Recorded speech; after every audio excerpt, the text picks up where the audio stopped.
जे chills global update में आप सभी का स्वागत है। आपका सवाल था कि जैसे अजरबैजान ने नागोर्नो काराबाग पर कब्जा कर लिया, क्या ठीक उसी प्रकार भारत पीओके पर कब्जा नहीं कर सकता?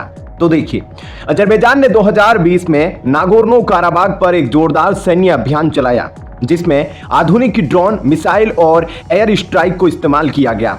उसने बेहद सूझबूझ के साथ बिल्कुल सटीक लक्ष्यों पर हमला किया और आर्मेनिया की सेना को कई महत्वपूर्ण क्षेत्रों से बाहर कर दिया। इसी तरह भारत को भी आधुनिक हथियारों और तकनीकों का इस्तेमाल करना होगा, जैसे कि ड्रोन, मिसाइल और सटीक हमले। भारत को पीओके के अंदर स्थित पाकिस्तान के मुख्य ठिकानों और सैन्य ठिकानों पर निशाना साधते हुए एयर स्ट्राइक और मिसाइल हमले करने होंगे। यह सुनिश्चित करना होगा कि पीओके में स्थित सभी महत्वपूर्ण क्षेत्रों को कब्जे में लेने के लिए तेजी से और प्रभावी हमले किए जाए। भारतीय सेना की क्षमता और नए हथियार जैसे ब्रह्मोस मिसाइल सिस्टम और राफेल लड़ाकू विमान इस रणनीति में बड़ी भूमिका निभा सकते हैं। अगला सवाल था कि जैसे अजरबैजान ने अंतर्राष्ट्रीय समर्थन जुटाया, क्या इसी प्रकार पीओके को लेकर भारत अंतर्राष्ट्रीय समर्थन नहीं जुटा सकता? तो यह बिल्कुल सच है कि अजरबैजान ने तुर्की और इजराइल से हथियार और तकनीकी मदद प्राप्त की थी, जिससे उन्हें आर्मेनिया पर भारी पड़ने का मौका मिला। एक तरफ आर्मेनिया के साथ ईरान और रूस खड़े थे, तो वहीं दूसरी तरफ अजरबैजान को कहीं ना कहीं अमेरिका और इजराइल का साथ मिल रहा था। लेकिन तभी आर्मेनिया को अचानक रूस का समर्थन मिलना बंद हो गया, जिसके कारण वह अलग थलग पड़ गया। उसी तरह भारत को भी अंतर्राष्ट्रीय समर्थन की जरूरत होगी। भारत को कूटनीतिक रूप से अमेरिका, रूस और अन्य बड़ी ताकतों का समर्थन हासिल करना होगा, जिससे पाकिस्तान पर दबाव बढ़े और वह अकेला पड़ जाए। जैसे रूस ने आर्मेनिया का साथ छोड़ा था, ठीक उसी प्रकार चीन भी पाकिस्तान का साथ छोड़ सकता है। भारत को अंतर्राष्ट्रीय मंचों पर पाकिस्तान के आतंकवाद समर्थक होने की छवि को उजागर करना होगा, ताकि सच सामने आए और दुनिया में पाकिस्तान के प्रति नफरत फैले।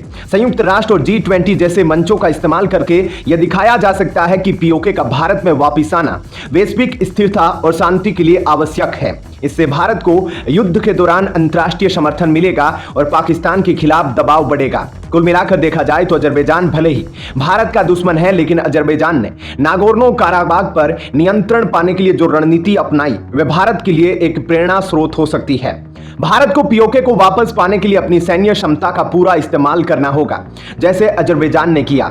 इसके साथ ही कूटनीतिक समर्थन, गुप्त ऑपरेशन और वहां विद्रोह को समर्थन जैसी रणनीतियों का इस्तेमाल करके पाकिस्तान को पीओके से बाहर धकेला जा सकता है। इस बार यूनाइटेड नेशन में वीटो पावर और पीओके को लेकर सबसे ज्यादा हंगामा मचा हुआ था। संयुक्त राष्ट्र महासभा में दोस्त तुर्की के किनारा करने के बाद पाकिस्तान के प्रधानमंत्री शहबाज शरीफ अकेले पड़ गए। संयुक्त राष्ट्र महासभा की बैठक में शहबाज शरीफ की झटपटाहट साफ दिखाई दी। इस दौरान शहबाज शरीफ ने कश्मीर का 1 दर्जन से अधिक बार जिक्र किया। साथ ही कहा कि भारत की मोदी सरकार एलओसी पार करके पीओके पर कब्जा करना चाह रही है। इस दौरान शहबाज ने भारत पर झूठे आरोपों की झड़ी लगा दी। उन्होंने बगैर किसी सबूत के कहा कि पाकिस्तान के खिलाफ भारत परमाणु हमले की तैयारी कर रहा है। शहबाज ने आरोप लगाया कि मोदी सरकार ने हमेशा पाकिस्तान के कब्जे वाले इलाकों पीओके पर कब्जा करने की धमकी दी है और इसके लिए हथियार भी जुटा रही है। इस तरह का बयान देकर वे यूनाइटेड नेशन से कहना चाह रहे थे कि भारत से हमारी रक्षा की जाए, नहीं तो हमारे फिर से टुकड़े हो जाएंगे। उसके बाद भारत के विदेश मंत्री ने पीओके पर धमाकेदार बयान देकर पाकिस्तान की टेंशन और ज्यादा बढ़ा दी। विदेश मंत्री एस जयशंकर ने कहा कि पाकिस्तान के साथ अब उसके कब्जे वाले कश्मीर पीओके को खाली करने का मुद्दा सुलझाना बाकी है।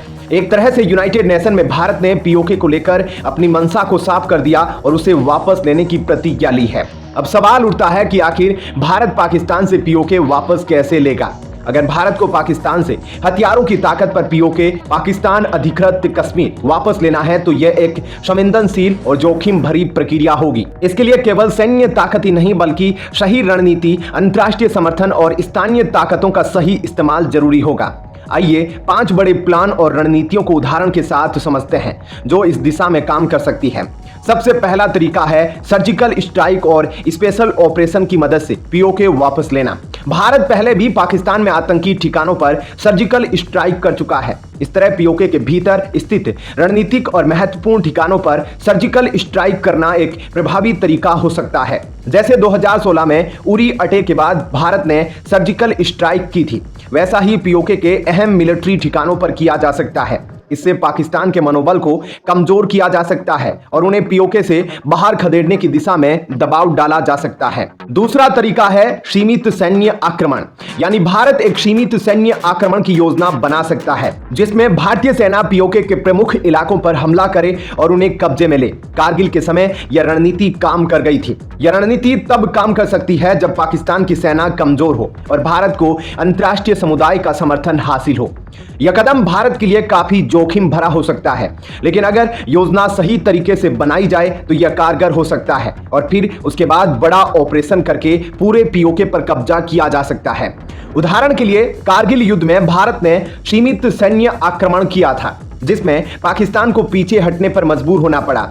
इसी तरह पीओके के कुछ रणनीतिक हिस्सों जैसे गिलगिट बाल्टिस्तान पर कब्जा किया जा सकता है जिससे पाकिस्तान की स्थिति कमजोर हो जाए। उसके बाद फुल स्केल अटैक शुरू किया जा सकता है। तीसरा सबसे जबरदस्त तरीका है पीओके में स्थानीय विद्रोह को समर्थन देना।